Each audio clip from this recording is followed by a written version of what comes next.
Halo, nimeamini kumbe bora ukose yote lakini sio furaha kabisa, maana ndio kila kitu hapa duniani. Ndiyo kabisa. Rafiki yangu nikwambia, jana nilipika chakula kizuri nikashindwa kula maana kuna mtu alinikwaza sana. Angalieni siku za mwisho itakavyokuwa hapa duniani jamani, hivi kuna atakayepona kweli? Mimi sijui. Ukitenda mema Mungu atakuchukua mapema kabla moto au hujafika, lakini ukitenda mabaya huu moto unakusu. Hivyo jitahidini kutenda mema ili Mungu atuchukue kwa pamoja, twende tukaurithi ufalume wa mbinguni. Kwa maana Mungu tihali amekwisha kutuandalia makao mema, pia atatuketisha na wakuu huko mbinguni. Tutakula na kunywa na kusaza, atatufanya tusahau tabu zote tulizokutana nazo hapa duniani. Jitahidi kutenda mema. Ndugu zangu, achana na visasi, jitahidi kutenda mema, kwa maana visasi analipa Mungu, sio mwanadamu. Mungu bado anazidi kusema hivi, ukitenda mema utavuna uzima wa milele, lakini ukitenda mabaya utavuna jehanamu ya moto. Mungu anapenda wanaojishusha na kutambua makosa yao, na huku wakiomba msamaha kwa Mungu. Hivyo tujitahidi kuomba toba na kuacha dhambi zetu na kunyenyekea mbele za Mungu tupate kusamehewa. Waliotukwaza, kwa maana Mungu kwetu ni mtetezi, pia ni mwenye huruma, pia anatuwazia mema kila wakati. Najua mumekwazika sana, lakini yote hayo Mungu anatukumbusha kuwa tuwasamehe wote. Ndugu zangu, jitengeni na jehanamu ya moto kwa kuwasamehe waliowakosea, pia kumbuka na fadhila.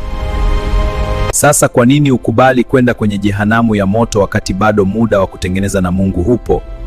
Lakini tumesahau kuwa hata sisi huwa tunakosea sana, ila Mungu anatusamehe bure bila gharama jamani. Ukweli ni kwamba watu wengi tumekosa baraka zetu kwa sababu kuna watu tumewabeba kwenye mihoyo. Pia vile vile imefika wakati sisi kwa sisi tunachukiana kwa sababu ya madaraka na kuwaona wengine wafai. Nauliza mara ya mwisho, kwa nini wenzetu tuwaone hawafai wakati wote tumeumbwa na Mungu mmoja? Je, ungekuwa ni wewe unachukiwa bila sababu, utajisikiaje? Kama unaumia sasa, usimchukie mwenzako. Hata kama kuna sababu ya kukufanya umchukie mwenzako, lakini jitahidi kusamehe na kuachilia. Maana unayemchukia anakuwa ametulia zake, wewe unateseka na mzigo moyoni. Kwa hiyo jitahidi kusamehe, kuachilia na kumsahau. Aliyekukosea ni faida kwako wala si kwake. Hivyo samehe, hata kama kosa ni kubwa kiasi gani alilokukosea wewe, samehe. Ndugu zangu, mfumo wa utakatifu wa Mungu hautaki vinyongo, unahitaji amani na upendo na umoja.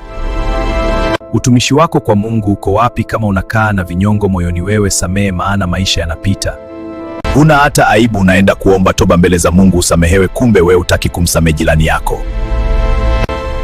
Je, umesahau kuwa Mungu hapendi watu wanaokaa na vinyongo moyoni?